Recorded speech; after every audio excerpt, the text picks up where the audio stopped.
घी का दिया लगाइए अगर चालीसा का पाठ कर रहे हो हनुमान जी का, और बहुत ज़्यादा संकट है, बहुत ज़्यादा परेशानी है, तो हनुमान चालीसा का पाठ करो तो तिल्ली के तेल का दिया लगाओ, काली तिल के तेल का दिया, तिल का तेल का दिया हनुमान जी के सामने आसन बिछाकर, बहुत तकलीफ है तो 3 पाठ प्रतिदिन करो, और एक आसन से जितने समय 9 बजे अगर आप बैठते हो पाठ करने तो 9 बजे ही बैठना है। 11 दिन तक प्रतिदिन 3 पाठ रोज करो। एक पानी का लोटा, कलश, तांबे का जल अर्थात तांबे का लोटा हो, स्टील का लोटा हो, तुम्हारे पास जो कलश हो उसमें जल भरकर, एक सिक्का उसमें पटक कर, एक लौंग पटक कर प्लेट से ढक कर रख दो, और प्रतिदिन बस टाइम पर बैठकर पाठ करो। 11 दिन पूर्ण होंगे, जिस कामना से आपने पाठ करा है बस वो सिक्का, वो लौंग कलश में से निकाल लो, जल का आचमन करो, और जिस काम के लिए करा है वो जल उस प्रयोग में ले लो। उस प्रयोग, किसी से बात करने जाना है तो वो जल पी कर जाइए, कोई से हाथ मिलाना है तो वो सिक्का, वो लौंग अपने हाथ में रखिए, अपने साथ रखिए। कई लोग कहते हैं हम तो बहुत दिनों से हनुमान चालीसा पढ़ रहे हैं, हम बहुत समय से राम रक्षा स्तोत्र का पाठ कर रहे हैं, हम बहुत समय से ये कर, अरे तो उसको नियम से तो करो। हनुमान चालीसा का प्रागट्य केवल एक दिल से की गई स्तुति, हनुमान जी महाराज की स्तुति, राम जी महाराज की स्तुति तुलसीदास जी ने केवल दिल से करी थी, केवल मन से। और ये नहीं कहते कि हनुमान चालीसा पढ़ोगे तभी भगवान, नहीं नहीं, आप दिल से अगर भगवान को पुकार लीजिए, आप दिल से पुकारो उसको, वो आएगा।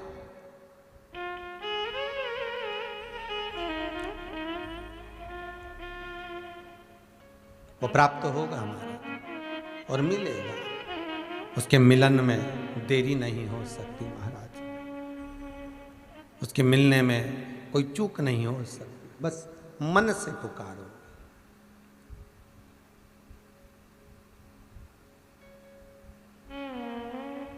भगवान शिव ओघड़दानी, त्रिकालदर्शी, कैलाशी, अविनाशी मेरे शिव की कथा कर रही है। विश्वास रखकर तुम जो करोगे शिव प्रसन्न होगा। उसको धन दौलत संपदा सत्ता नहीं चाहिए, उसको बहुत सोना चांदी हीरा पन्ना भी नहीं चाहिए, उसको बहुत आभूषण रत्न भी नहीं चाहिए, उसको तो केवल आपका मन। देखो, सत्यम शिवम सुंदरम, सत्य देव शिव मिलेगा, शिव मिला जीवन अपने आप सुंदर हो जाए। हम उसको दे ही क्या रहे।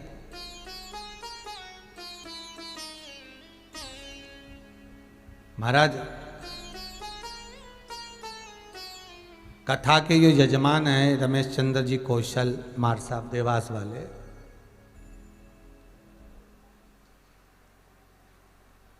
कोई बहुत करोड़पति ना है हो,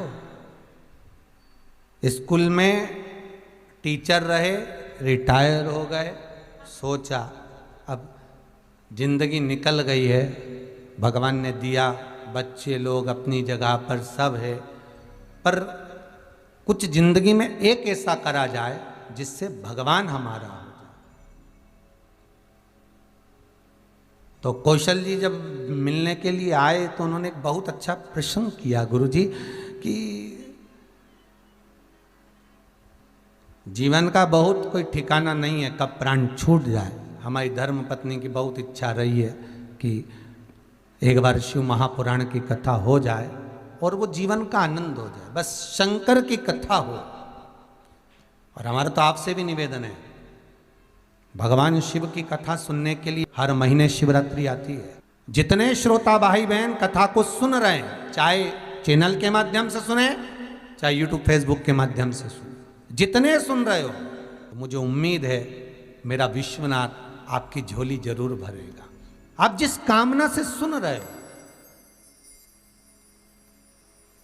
आप जिस करुणा से, जिस कामना से आप श्रवण कर रहे हो, वो आपकी कामना बाबा विश्वनाथ पूर्ण जरूर करेगा। वो देने में तो कमी नहीं रखेगा। महाराज वही बात का ध्यान करिए, तेरे दरबार की बाबा निराली शान देखी है, तेरे दरबार की बाबा निराली शान देखी है। तुझे देते नहीं देखा पर झोली भरी देखी। वो दिखता भले ना हो, वो सामने भले ना हो, पर वो झोली तो भर ही देता। जो मांगा वो मिला। अपना मैसेज पहुंचाना जरूर, सत्य बोलना कि इतनी कथाओं में बाबा ने आपको दिया कि ना दिया। चित्तवृत्ति जो तुमने दिल से करा है, जो तुमने भगवान का स्मरण भाव और चित्तवृत्ति से जो करा है, जो कथा सुनी है, उसका मिला तो है। वो देने में कमी नहीं रखता। शिव महापुराण की कथा कर रही है, और वो भी शिव पुराण जो चल रही है वो हनुमत चरित्र शिव महापुराण। पहले सती चरित्र वाचा, पार्वती चरित्र वाचा, गणेश चरित्र वाचा। अब जो चरित्र चल रहा है ये हनुमत चरित्र।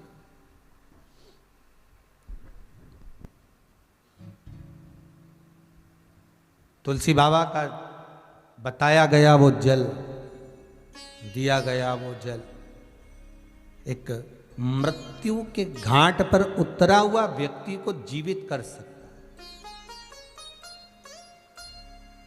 तो विश्वास रखिए, उस स्त्री में जो विश्वास जागा था वो आखिरी में जागा था, और अभी भी मौका है।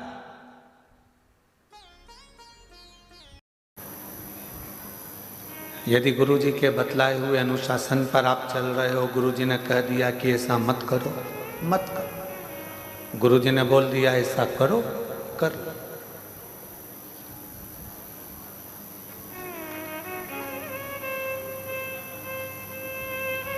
गुरु जी ने मार्ग बता दिया, उस मार्ग पर चल। गुरु जी ने कोई उपदेश दे दिया, उसको श्रवण करो और उसको अपने जीवन में उतारो। चेला गुरु के अनुशासन पर नहीं चलता। आज चेला गुरु जी के अनुशासन पर नहीं है। आज शिष्य गुरु के अनुशासन पर नहीं।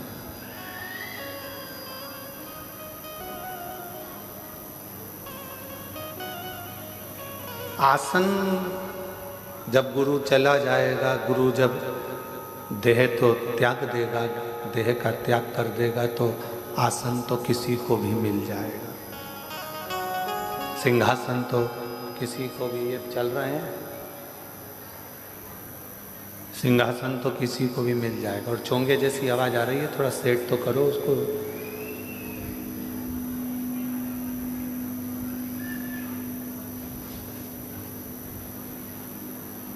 आसन किसी को भी मिल सकता है, किसी को भी प्राप्त हो सकता है, पर गुरु के बतलाए हुए अनुशासन पर, बेस कम करो, गुरु के बतलाए हुए अनुशासन पर जब हम चलते हैं तो ये निश्चित है,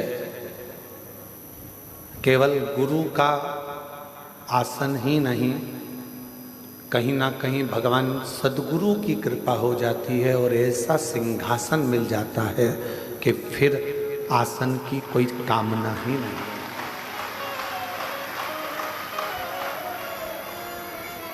फिर आसन की कोई कामना नहीं।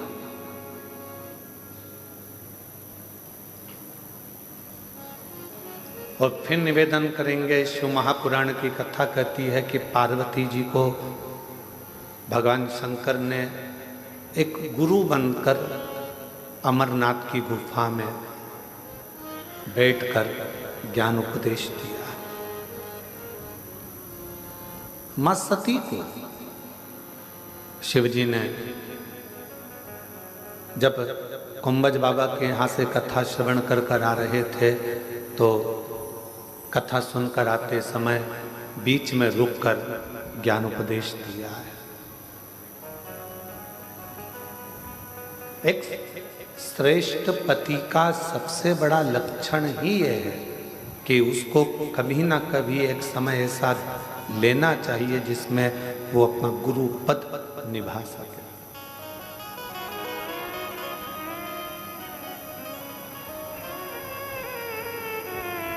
वो अपना गुरु पद निभा सके। और यहां तक कहेंगे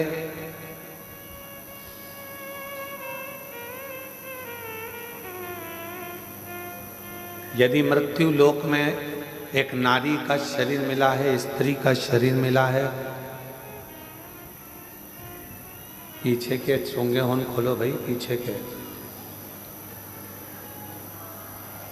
अगर नारी का शरीर मिला है, स्त्री का शरीर मिला है, तो इतना जरूर कहेंगे कि नारी के शरीर में अगर ये शरीर आपको स्त्री का मिला है तो नारी के शरीर में एक घर की सास के, घर के बुजुर्ग के और एक पति के चरण छूना चाहिए। बाकी के जगत में कोई भी हो, किसी के नहीं छूना चाहिए। कोई अच्छा विद्वान संत होगा, विद्वान गुरु होगा तो वो अपने चरण कभी नहीं छूने देगा।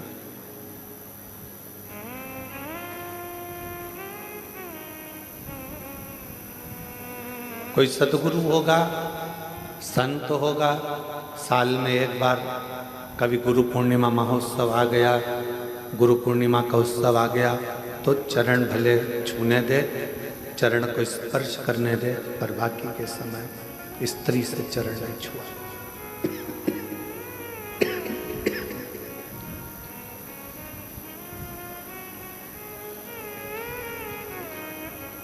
पति को गुरु मानना,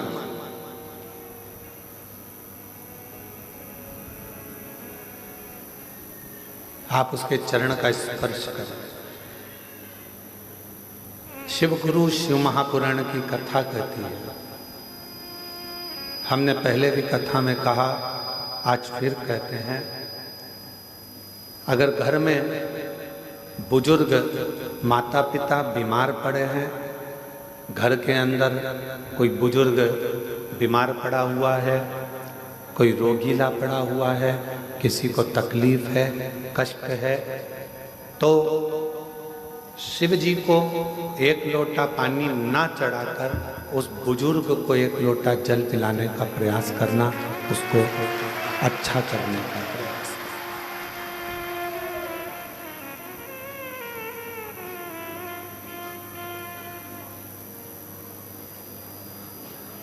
आज के जमाने में सबसे बड़ी परेशानी एक ही है कि लोग जगत के गुरुओं के पास तो जाते हैं पर घर में बैठे हुए माता पिता रूपी गुरु का सम्मान नहीं कर पाते। और माता गर्भ में भी जो ज्ञान दे, गर्भ से निकलने के बाद भी जो ज्ञान उपदेश दे, उलझनों से निकालते निकालते तो मैं अपनी मंजिल तक पहुंचा दे, वो जगत की एक माँ होती है। एक माँ, एक पिता उलझनों से निकालता हुआ तुम्हें सतमार्ग पर लेकर चला जाता।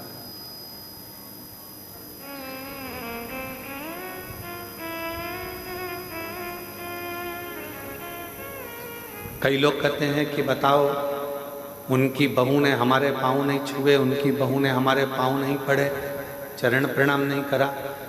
जेठ के पाँव छूना है, थोड़ा दूरी से, चरण का स्पर्श नहीं होना चाहिए।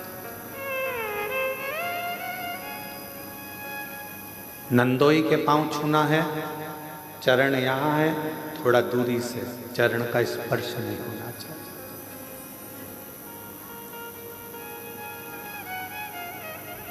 इस कार्य में मैं राजपूतानाओं को, राजपूतों की घर की बहुओं को बहुत बहुत साधुवाद देना चाहूँगा इस कार्य को।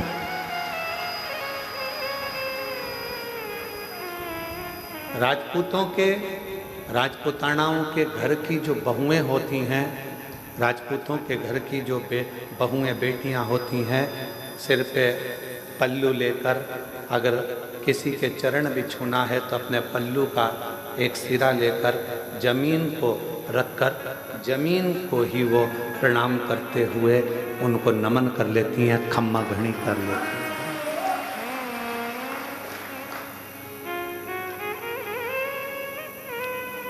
उन्होंने जमीन को हाथ लगाया, खम्मा घड़ी करा, प्रणाम करा, नमन करा।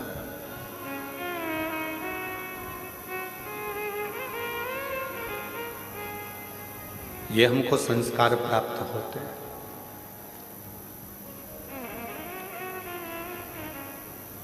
कितना भी विद्वान कोई पुरुष क्यों ना हो, कोई संत, साधु, सन्यासी, तपस्वी, साधक, उपासक, कितना भी विद्वान क्यों ना हो, उसको भी प्रणाम करना है तो थोड़ा दूरी से चरण का स्पर्श नहीं होना चाहिए।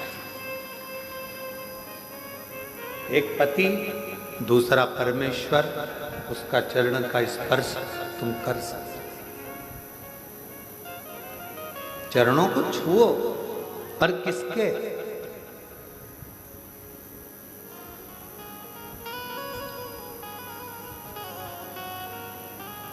एक मेरे देव अधिदेव महादेव के मंदिर में पहुंचो, मेरे शंकर की चौखट पर जाओ, शिव जी के द्वार पर जाओ, तो शंकर भगवान का अगर मौका लगे आप लोगों को, अगर कहीं ऐसा शिव कृपा कर दे और शंकर जी की करुणा से अगर मौका लग जाए तो शिवलिंग का स्पर्श, जलाधारी का स्पर्श, और अगर नहीं मौका मिलता, किसी मंदिर में जल चढ़ाने का भी मौका नहीं मिलता, किसी मंदिर में जल चढ़ाने के लिए भी अंदर नहीं जाने देते, कोई बात नहीं, मन के हृदय में शिव को बिठाओ और भक्ति का जल अपने मन से चढ़ाओ, शिव उसको भी स्वीकार करे।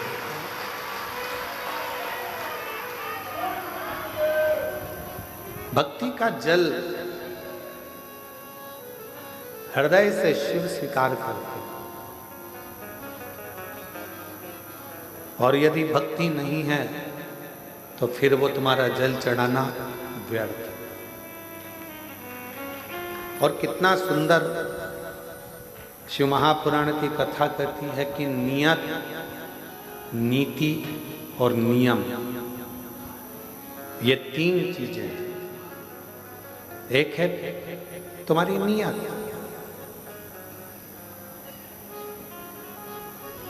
दूसरे नंबर पर है नियम, और तीसरे नंबर पर है नीति।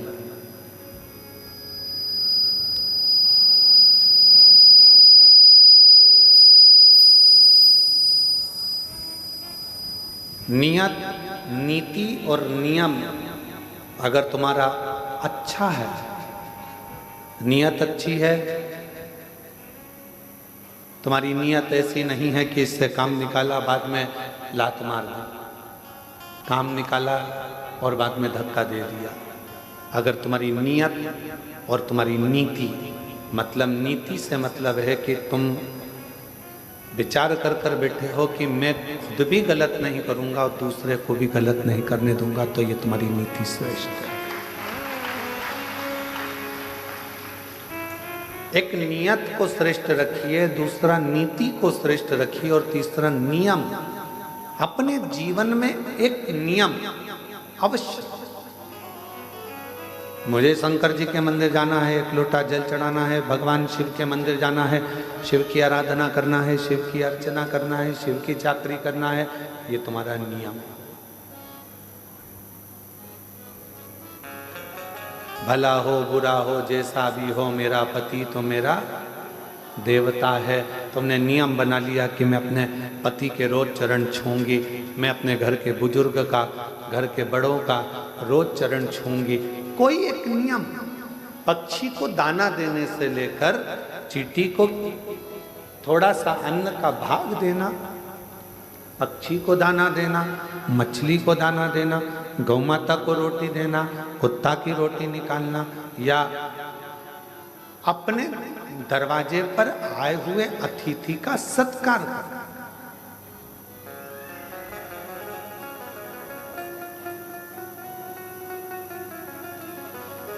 आप लोगों ने एक शब्द सुना होगा, अतिथि देवो भव। क्या कभी आप लोगों ने विचार करा कि हमारे यहाँ अतिथि को भगवान का दर्जा दिया गया है?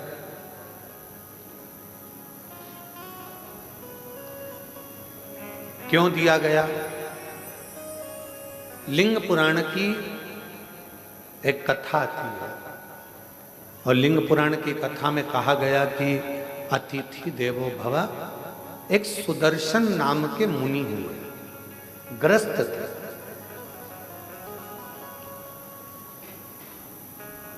और सुदर्शन मुनि ग्रस्त आश्रम में रहने वाले अपनी पत्नी, अपने बच्चों के साथ अपना जीवन आनंद के साथ जीते थे। आप जितने बैठे हो, जितने भी यहाँ पर पुरुष बैठे हुए हैं, जितने भी पुरुष टीवी पर कथा सुन रहे हैं, मोबाइल पर सुन रहे हैं, या इस कथा के पंडाल में बैठकर कथा सुन रहे हैं, जितने भी कथा सुन रहे हैं, तुम भी एक मुनि हो। तुम भी कोई साधारण व्यक्ति नहीं हो। घर में रहने वाला भी एक संत होता है, घर में रहने वाला भी एक मुनि होता है, घर में रहने वाला भी एक ऋषि होता है। इसलिए उसको ग्रस्त मुनि कहा गया है, ग्रस्त ऋषि कहा गया है, ग्रस्त संत। एक ग्रस्त संत। ये जितने पुरुष बैठे हैं अपनी अपनी धर्म पत्नियों के साथ में, या अन्य आए हुए बांधव जितने भी बैठे हुए हैं, जितने पुरुष गण बैठे हैं, आप सब संत हो, ग्रस्त संत, ग्रस्त साधु, ग्रस्त सन्यासी, ग्रस्त तपस्वी।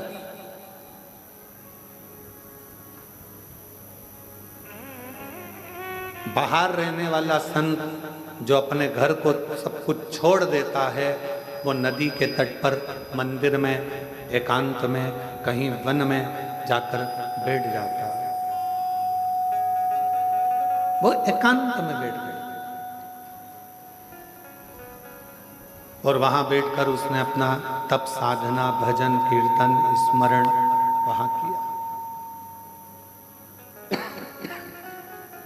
पर घर में रहने वाला एक पुरुष अपने बच्चों का भी पालन कर रहा है, पत्नी का भी पालन कर रहा है, माता पिता का भी थोड़ा ध्यान रखकर उनकी भी औषधि, दवाई, गोली सब करवा रहा है, और साथ में कमाने भी जा रहा है, और आते जाते समय मुख से राम नाम, कृष्ण नाम, शिव नाम, श्री शिवाय नमस्तुभ्यं कह रहा है। समझ लो वो संत ही है, साधु। एक सुदर्शन नाम के मुनि ग्रस्त थे। लिंग पुराण की कथा कहती है कि वो ऐसे मुनि थे, अपने बच्चों के लिए कार्य करते थे, परिवार को संभालते थे, पत्नी के लिए भरण पोषण के लिए कुछ थोड़ा बहुत मेहनत करते थे, और खाने पीने की व्यवस्था कर कर बच्चों की अच्छी परवरिश करना, एजुकेशन कराना, उनका ध्यान रखना, घर में बुजुर्ग हैं उन माता पिता के लिए औषधि की व्यवस्था करना, साथ में भगवान शंकर की भक्ति करना, भगवान शिव का स्मरण। अब एक दिन सुदर्शन मुनि की धर्म पत्नी ने सुदर्शन मुनि से कहा,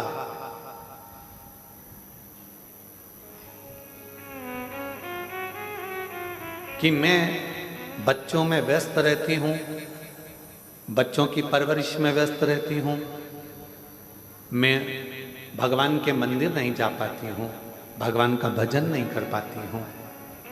कोई सरल सा तरीका बता दो जिससे मुझे शिव मिल जाए, शंकर भगवान का दर्शन हो जाए। इसका कोई सरल तरीका मुझे बताओ।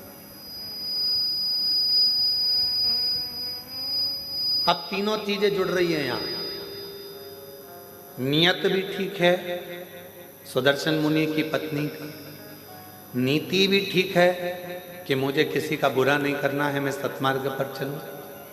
और नियम अपने पति से पूछ रही है, कोई ऐसा बता दो कि मुझे मेरे शंकर भगवान का दर्शन हो। ऐसा नियम बता।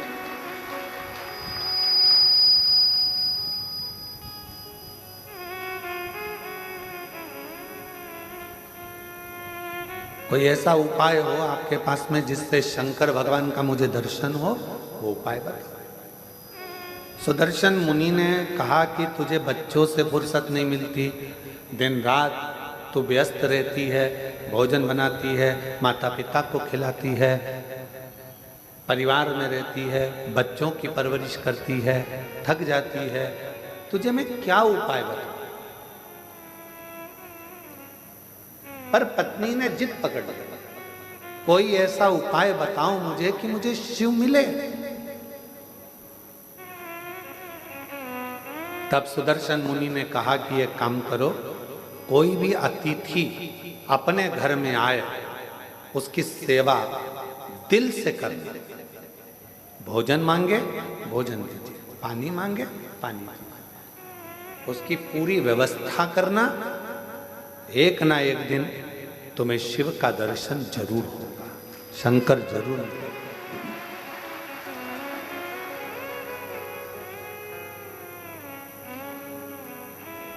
मेरे बच्चे, परिवार, बुजुर्ग, पति, ये सब भी तो घर के अंतर्गत हैं। अब इनके लिए तो कहा, अगर घर में अतिथि आया हुआ है, मेहमान आया हुआ है, अतिथि का यदि तुम सत्कार कर रही हो, सम्मान कर रही हो, तो उसमें सब कुछ समाया, सब कुछ। माता पिता भी उसमें समाहित हैं, बच्चे भी उसमें समाहित हैं, सर्वस्वता उसमें समाहित है। आप सेवा करो, ठीक है। अब सुदर्शन मुनि की पत्नी ने ऐसा नियम बना दिया।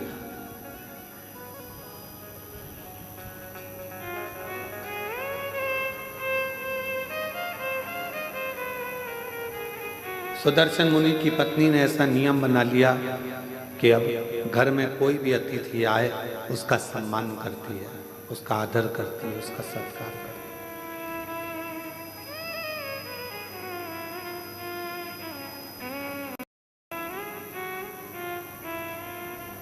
और समय निकलता गया, निकलता गया, निकलता गया। आज शंकर भगवान ने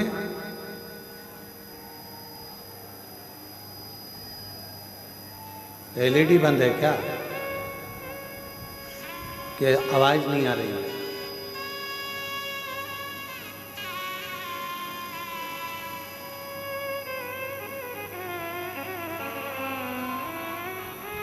शंकर भगवान ने परीक्षा ली।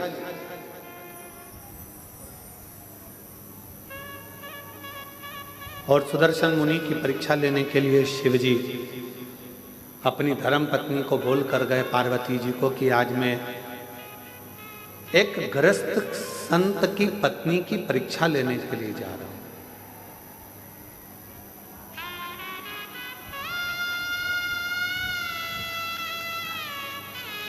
एक जन को भेजिए ना, थोड़ा सा मालूम कर ले। एलईडी है।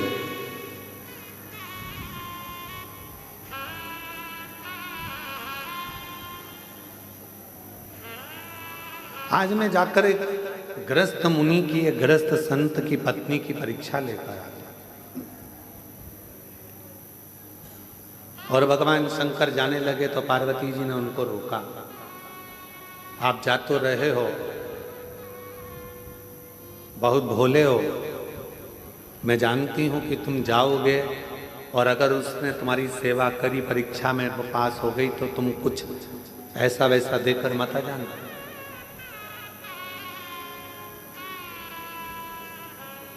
तुम कुछ ऐसा वैसा देकर मत जाना। तुम जा तो रहे हो, मना नहीं है, पर थोड़ी सावधानी रखना। जिस पत्नी का पति बहुत भोला होता है ना, पत्नी अगर मायके भी लेकर जाती है तो साथ लेकर जाती है, शादी में भी जाती है तो साथ जाती है। जिस पत्नी का पति बहुत भोला होता है तो पत्नी को उससे भय लगा रहता है कि ये कहीं कुछ बोल ना दे, ये कुछ कहीं दे ना दे, ये कुछ प्रदान ना कर दे, ये कुछ ऐसा ना कर दे। उसके सोचना पड़ता है, उसे बहुत सोचना, बहुत।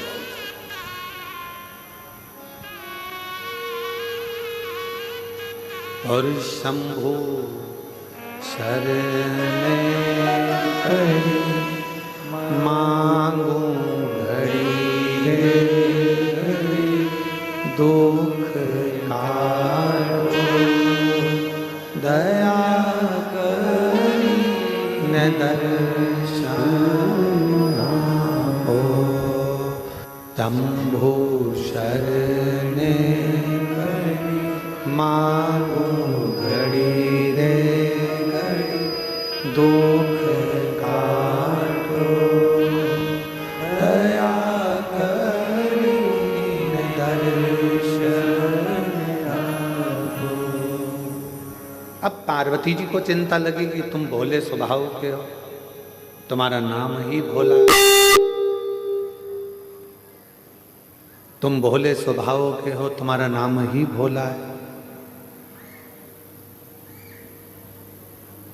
कहीं तुम उनकी परीक्षा में पास होकर कुछ ऐसा वैसा देकर मत आ जाना जैसा तुमने भस्मासुर को दिया था।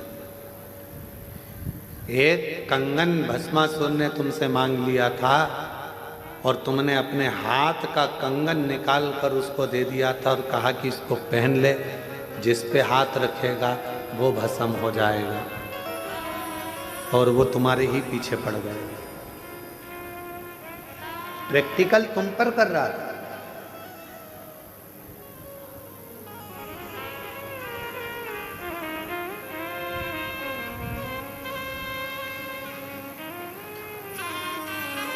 आज के समय में उपदेश देना बहुत सरल है। गूगल पर सर्च करना, यूट्यूब पर निकालना, ढेर सारे मोटिवेशन स्पीच देने वाले मिल जाएंगे, और मालूम पड़ता है कि वो खुद भी डिप्रेशन में पड़े रहते हैं। आज के समय में उपदेश देना सरल है, पर उस उपदेश को अपने ऊपर धारण करना दुनिया का सबसे कठिन काम।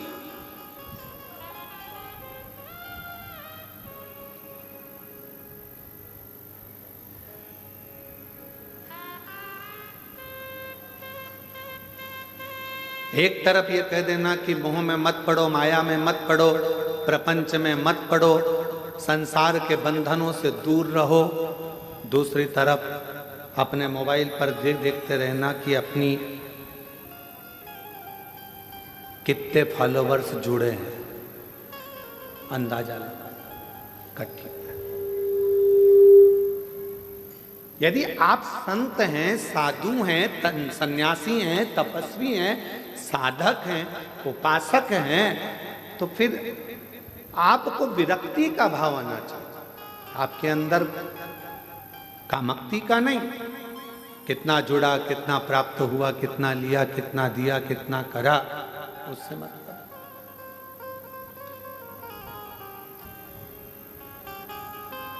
और आप सबको आज बड़ी प्रसन्नता होती होगी देखकर कि कुबरेश्वर धाम पर आने वाले सभी भक्तों ने पहले पूर्व में देखा होगा, छोटी सी जगह थी, छोटी सी जगह से उसको धीरे धीरे बड़ा करते करते करते करते धर्मशाला, हॉस्पिटल, अब धीरे से बच्चों के लिए, उनकी निःशुल्क शिक्षा के लिए, उनकी पढ़ाई के लिए गुरुकुल की तैयारी भी चालू हो गई।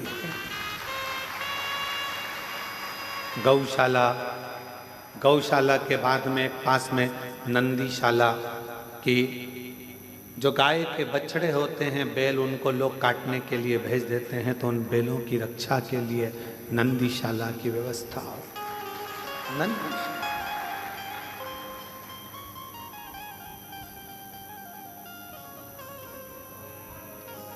एक हॉस्पिटल की रचना शायद 15-20 दिन के अंदर उसकी भी शुरुआत आप लोग एलईडीओं के माध्यम से, आस्था चैनल के माध्यम से देख रहे होंगे।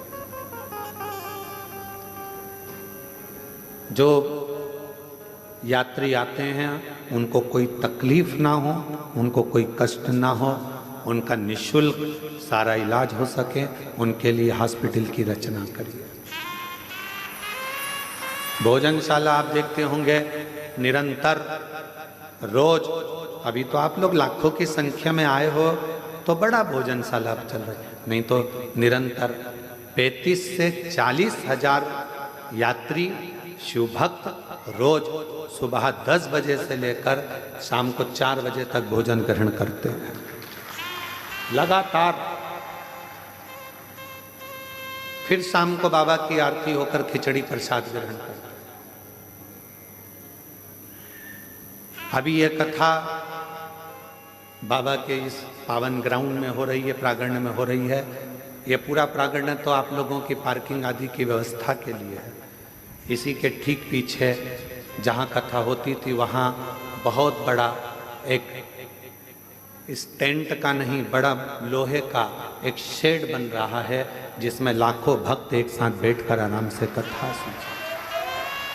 आप लोगों को पानी ना लगे, गर्मी ना लगे, उसकी व्यवस्था करते हुए 6 से 7 महीने में वो तैयार हो जाए।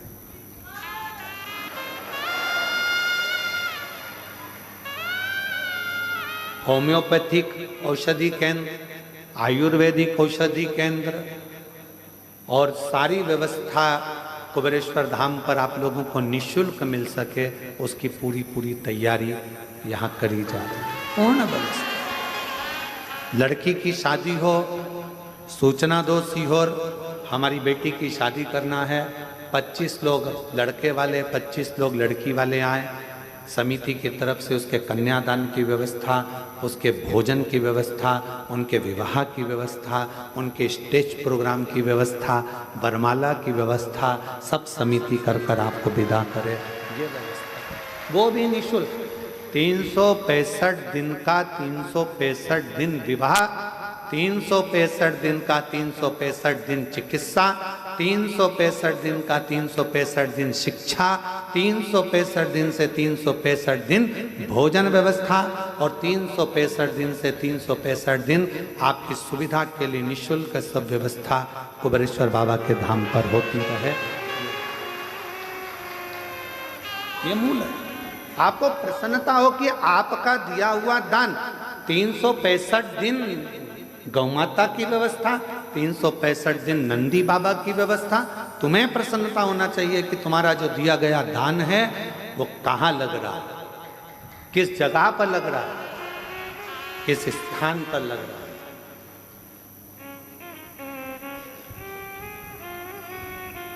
और तो और जो बच्चे पढ़ने में होशियार हैं और फीस जमा नहीं कर पाते, तो उनके फीस की व्यवस्था भी विठलेश सेवा समिति पूरे भारत में कर रही है। केवल मध्य प्रदेश नहीं, पूरा भारत। कोई भी प्रदेश होता है, सूचना मिलती है, उसकी व्यवस्था करी जाए। शिव है तेरा तुझको अर्पण, तेरा है तुझे समर्पित। हमारी माता ने तो हमको जन्म दिया था, तो हमारे पास में बिछाने के लिए हमारी माँ के पास में गोदड़ी भी नहीं थी। तुलसी के क्यारे के नीचे जन्म हुआ था, और तुलसी के क्यारे के नीचे जन्म हुआ था। हमारी माता का हाथ पकड़कर खींचकर हमारी ताई लेकर कक्ष में गई। बिछाने का सामान नहीं था, तो जो मुरमुरा होता है, क्या बोलते हैं उसको, परमल, मुरमुरा, पोहे की लाई जो प्रसाद में खाते हो, मुरमुरा, उसका टाट पड़ा हुआ था बोरा, जिस पर हमारा जन्म हुआ था। उस बोरे पर जन्म हुआ है, और मृत्यु के समय पर भी कोई राजसी ठाट नहीं। यही मानव का शरीर ऐसे ही छूट कर चले जाना है, इसलिए आपका आप में ही लगा कर जाना है कि आप लोगों की जिंदगी के साथ श्रेष्ठ।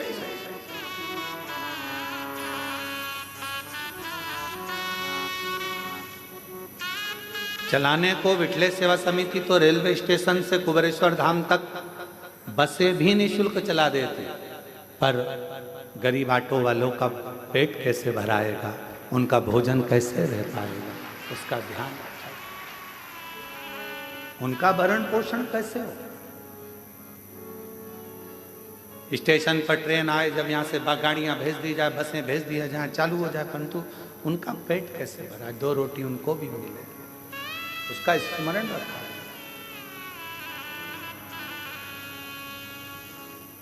शिव भक्ति को धारण करो,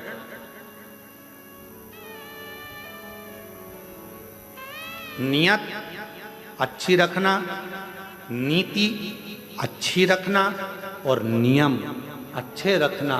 फिर दुनिया चाहे गाली दे, अपशब्द कहे, ताना दे, आड़ा टेढ़ा बोले, उससे मतलब आपकी नीति ठीक है ना, आपका नियत ठीक है ना, आपका नियम ठीक है ना, फिर नहीं सोचे,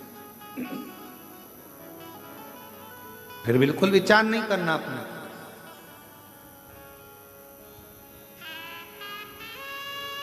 हमारे सीहोर के कई हॉस्पिटल हैं जिसमें वेंटिलेटर तक नहीं है, पर कुबेरेश्वर धाम का जो हॉस्पिटल बना है उसमें ढेरों सारे वेंटिलेटर तक लगाए गए हैं, जिससे किसी को दिक्कत ना हो, किसी को तकलीफ, किसी को कष्ट ना हो।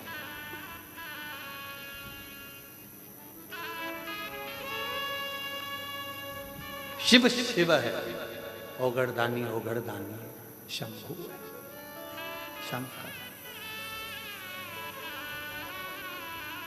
और कितनी बड़ी कृपा मेरे कुबेर भंडारी की होगी कि एक रसीद कट्टे की एक बुक लेकर आज तक समिति का कोई कार्यकर्ता ना कभी सीहोर गया और ना किसी के गांव गया कि तुम दान देना।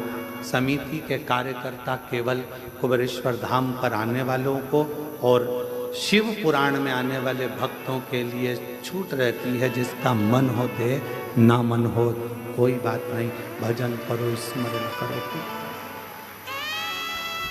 सीहोर में कोई नहीं कह सकता कि पंडित प्रदीप मिश्रा के आश्रम से कोई आया और किसी ने एक कटोरी आटा मंगा, चावल मंगा, दाल मंगी या धन मंगा, कोई नहीं। हम तो बाबा के भरोसे चलते हैं। जब वो पाठ कर रहे हैं, सवेरे 8:30-9 बजे पाठ चल रहा है और हमारे ललित महाराजा कर कहते हैं कि दूध की जगह छाछ डल गया, कैन भरकर 100 लीटर छाछ डल चुकी है खीर में, उसमें दूध नहीं था, छाछ थी। अब क्या होगा? तो जब वो छाछ को दूध कर सकता है तो वो दुनिया का सारा भंडार भी भर सकता है। ये हम उसके आश्रित होकर चलते हैं। कल का जब प्रसंग देखा, वहां जाकर जब केवल बाबा का भाव देखा तो आंख से जल बह रहा था कि तू कितनी करुणा करता है, कितनी कृपा करता है। कब तू दूध का छाछ कर देता है, छाछ का दूध कर देता है, पता ही नहीं पड़ता। ये तेरी कृपा। नहीं तो 2 दिन पहले छाछ तो आज की कड़ी के लिए आई थी, आज जो कड़ी बनना थी छाछ उसके लिए थी,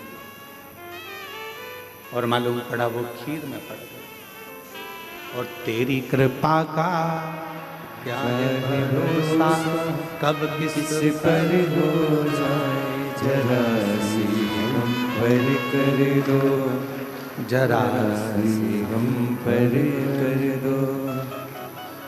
जिस पर भी हो गई तेरी करुणा कृपा, भव पार हुआ, भव पार हुआ। पापी हो चाहे जितना, उसका भी बाबा उद्धार हुआ, उद्धार हुआ। गिद्ध अजामिल गणिका जैसे तेरे मन को भा जरा सी हम पर कर दो, जरा सी हम पर कर दो। तेरी कृपा का क्या है भरोसा कब किस पर हो जाए, जरा सी हम पर कर दो, हो जरा सी हम पर कर दो। अपनी नीति सही रखना, अपनी नियत सही रखना और अपना नियम सही रखना, फिर दुनिया कुछ भी कहे, आग लगे बस्ती में, अपन रहो मस्ती में। अगर नीति सही है, नियम सही है और नियत सही है तो फिर परमात्मा भी साथ देता है, फिर परमात्मा भी साथ देता है। सुदर्शन मुनि की धर्म पत्नी ने कहा कि मैं मुझे नियम भेजा, अतिथि देवो, अतिथि का सत्कार शिव मिलेगा इसमें, क्यों नहीं? आप कोई भी एक नियम तो पकड़ो, शंकर भगवान को मिलने में देरी नहीं लगे। आप पकड़ो एक नियम, ठीक है, अतिथि सत्कार का नियम पकड़ा, और अतिथि सत्कार का नियम जो पकड़ा, ऐसे नियम में डूब गई कि शंकर भगवान परीक्षा लेने चले तो पार्वती जी ने कहा कि तुम भोले हो, दे मत आना कुछ।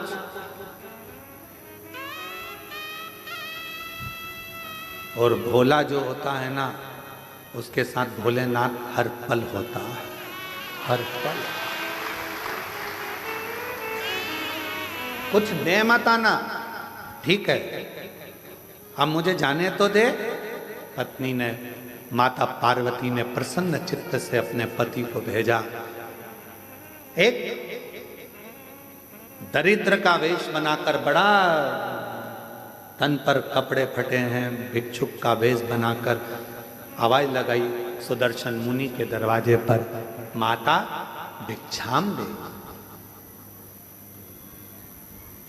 भूख लगी है, कुछ भाग मिले मुझे तो अच्छा है। सुदर्शन मुनि की पत्नी ने दरवाजा खोला। बाबा क्या बात है, भूख लग रही है? बाबा अभी तो मैंने भोजन नहीं बनाया, पर अगर आप थोड़ी देर बैठोगे ना बाबा तो मैं भोजन बना दूंगी। बाबा कहते हैं मैं बैठता हूं, तुम बनाओ। बाहर बैठने लगे बाबा, अंदर सुदर्शन मुनि की पत्नी ने उनको अंदर आसन लगाकर बिठा दिया, द्वार बंद करा, अंदर अतिथि भोजन बना रही है, गुनगुना रही है भगवान के नाम। क्या देखा, भोजन बनकर तैयार हुआ, इसमें एक रोटी बनकर अलग रखा दी गई है। किसकी रोटी है? गाय, रोटी अलग रखा। खूब हंसे भोलेनाथ, खूब डट के हंसे। गुस्सा आया थोड़ा सा सुदर्शन मुनि की पत्नी को कि हमारे घर भोजन करने आए और तुम हंस रहे, क्यों? सुदर्शन मुनि के दरवाजे पर बैठे हुए अतिथि के रूप में भोलेनाथ ने कहा कि धन्य है देवी, आप धन्य हैं। माँ, आपने जो रोटी मेरे लिए बनाई उसकी साइज इतनी बड़ी है, और जो गाय के लिए रोटी बनाई वो इतनी सी।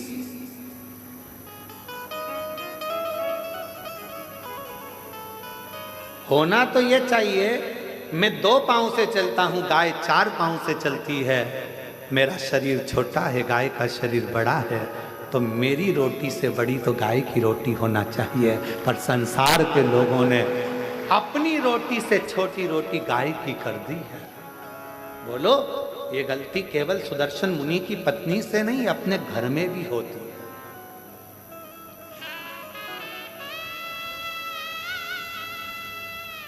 छोटी सी रोटी बना के डाल दी, गाय की है। अरे गाय की है तो जितनी बड़ी रोटी पति खाता है उससे दुगनी बड़ी तो गाय की होना चाहिए। जितनी पतली रोटी तुम पति के लिए बनाती है, इससे दुगनी मोटी रोटी गाय की होना चाहिए, क्योंकि उसका शरीर बड़ा है, दिन भर चलती है, दिन भर फिरती है। सुदर्शन मुनि के दरवाजे पर मेरे विश्वनाथ, मेरे शंभु भिक्षुक का रूप रखकर खूब ठाका लगाकर हंसती है।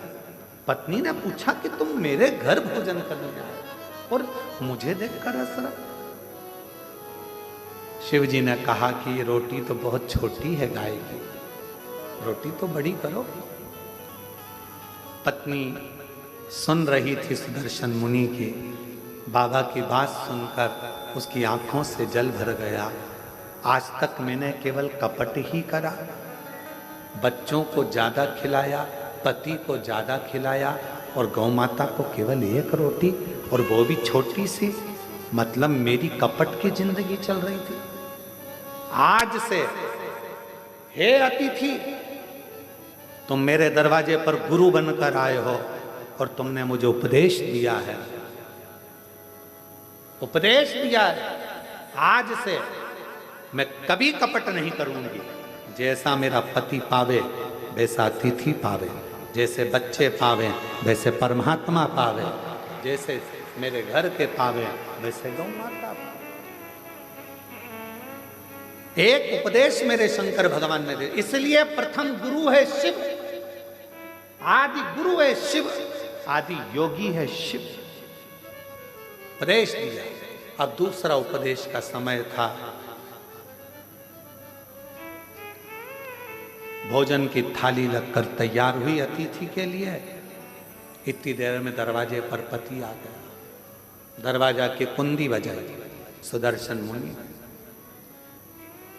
द्वार खोलो, दरवाजा खोलो। पत्नी अंदर से आवाज लगा दी, कौन है? पति चिल्ला कर बोला, क्या तुझे मेरी आवाज सुनाई नहीं देती? मैं तेरा पति, तेरा भरतार, और तू दरवाजा नहीं खोलती? पत्नी आवाज लगाकर कहती है, आपने कहा था अतिथि देवो भव, अभी मैं अतिथि को भोजन करा रही हूं। पागल हो गई है, मूर्ख हो गई है।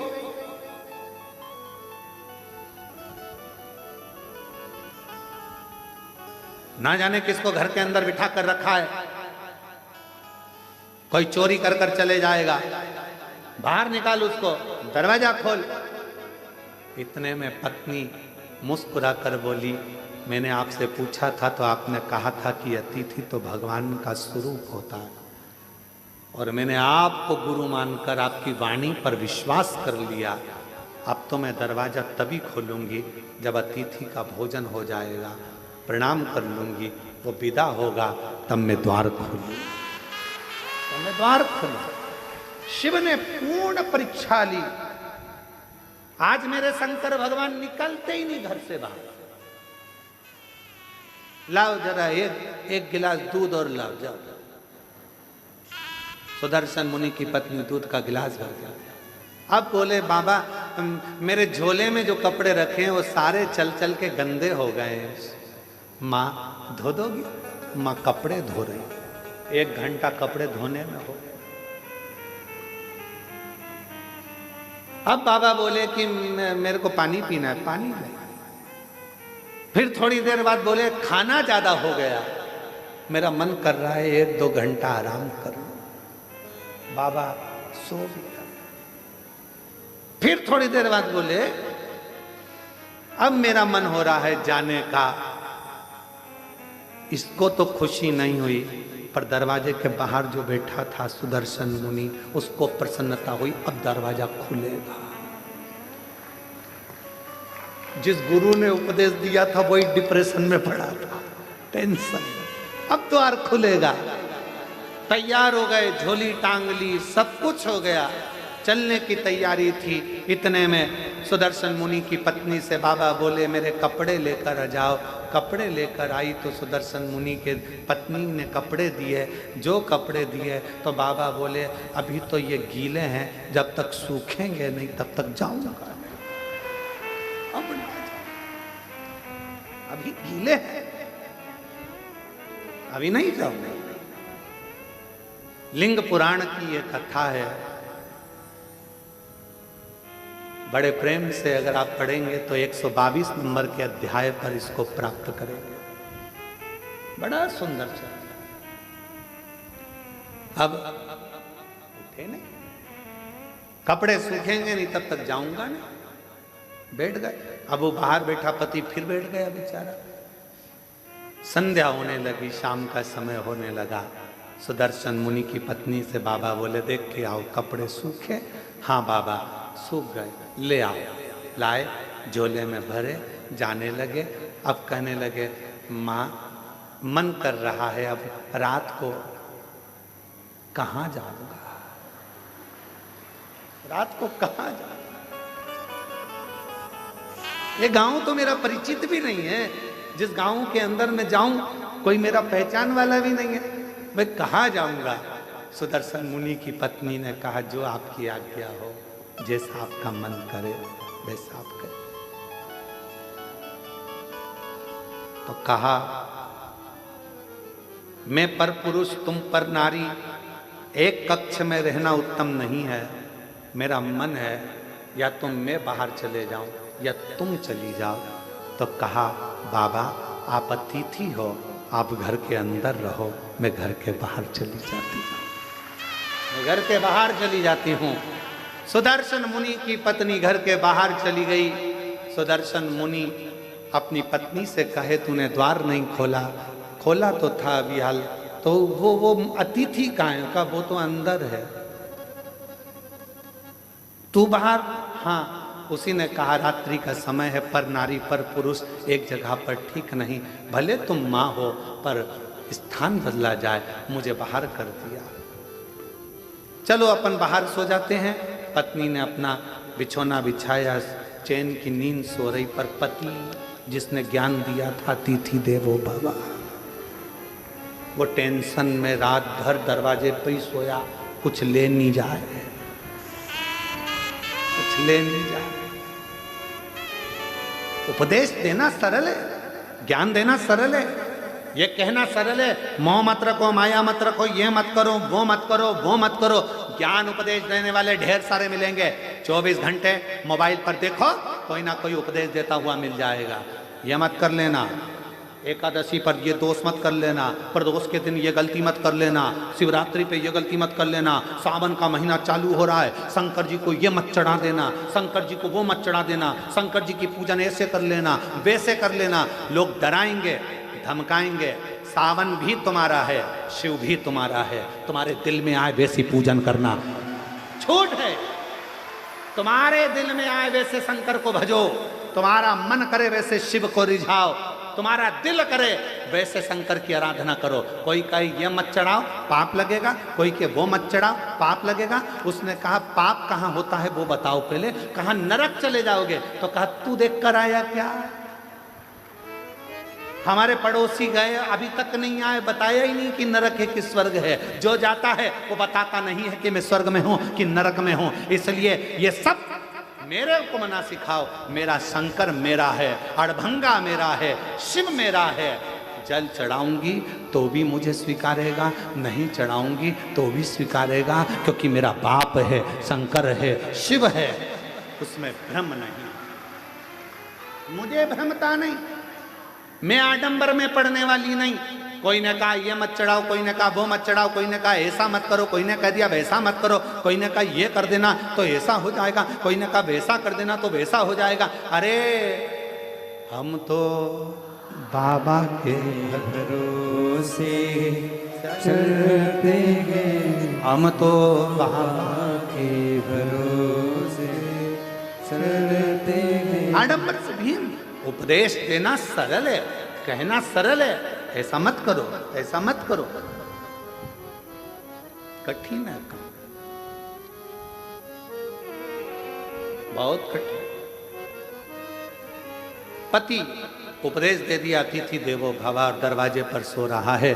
सुदर्शन मुनि दरवाजे पर सो रहे हैं, ये कुछ लेकर ना चले जा। दूसरे दिन सुबह धर्म पत्नी के नेत्र खुले, पति के चरणों को प्रणाम करा, दरवाजा बजाया, अतिथि देवो महादेवो, अतिथि देवो महादेवो। दरवाजा बजाया। शंकर भगवान जो रूप में थे दरवाजा खोला, खोल कर जो पत्नी ने दर्शन किया, ये कोई दरिद्र भिक्षुक नहीं है, ये तो मेरा देव अधिदेव महादेव खड़ा, मेरा शिव, मेरा शिव। क्या देखा? अंदर झांक कर पत्नी ने देखा पूरा दरवाजा सोने से लदा हुआ था। जिस कक्ष में रात्रि में शिव रुके थे वो पूरा कक्ष हीरे और पन्नों से भरा हुआ था, अंबारियों से लदा पड़ा। पति को जगाने के लिए पत्नी गई, इतनी देर में मेरा देव अधिदेव महादेव चला गया, शंकर गया।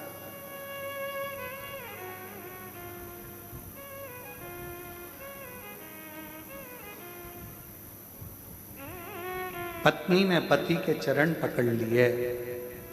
आपने कहा था अतिथि की सेवा करना, शंकर का दर्शन हो जाएगा। आपके बराबर दुनिया में कोई गुरु नहीं मिलेगा।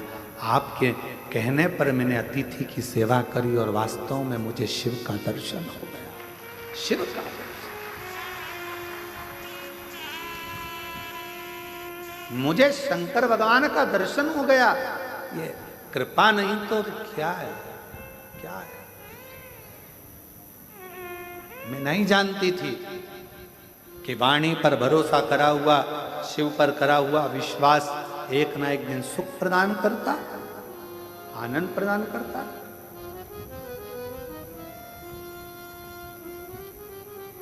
और देख लिया संसार हमने देख लिया, सब मतलब के यार हमने देख लिया।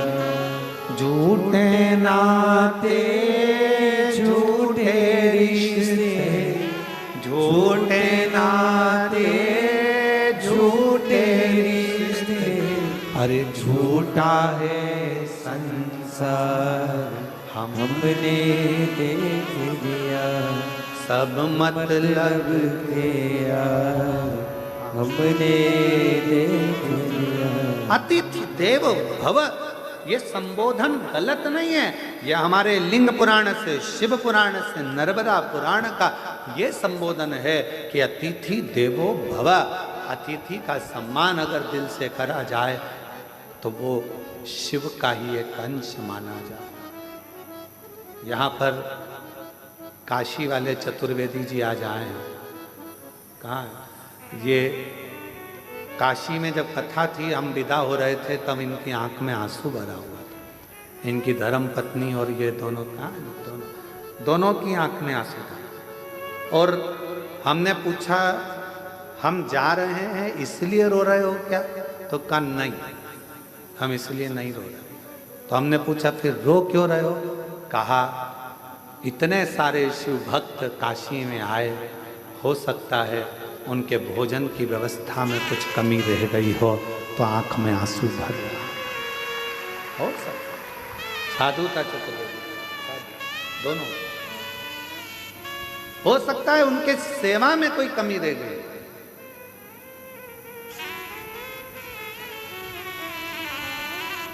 उनकी सेवा में कोई कमी हो। महाराज कुबेरेश्वर धाम पर भोजन व्यवस्था चलती है। हम हमेशा जब भी कथा कर कर सीहोर आते हैं तो अपने शिव भक्तों से, सेवादारों से एक ही बात कहते हैं कि सबको भरपेट भोजन मिले, किसी से ऊंची आवाज में बात ना करें, किसी को अपशब्द ना कहें, किसी को ताना ना दें, किसी को आड़ा टेढ़ा ना बोलें, जो हो वो प्रेम से खिलाओ, पर किसी से कोई शब्द ऊंची आवाज में ना बोला जाए, क्योंकि अतिथि देवो भव, भगवान शिव का एक बुजुर्ग है, बूढ़ा है, जवान है, बच्चे हैं, बीमार है, अच्छा है, जैसा भी है, मेरे बाबा का बेटा बेटी इस धाम में आता है, उसका सत्कार पूरा करो, उसका सत्कार पूरा करो, उसको कोई कमी नहीं रहना चाहिए।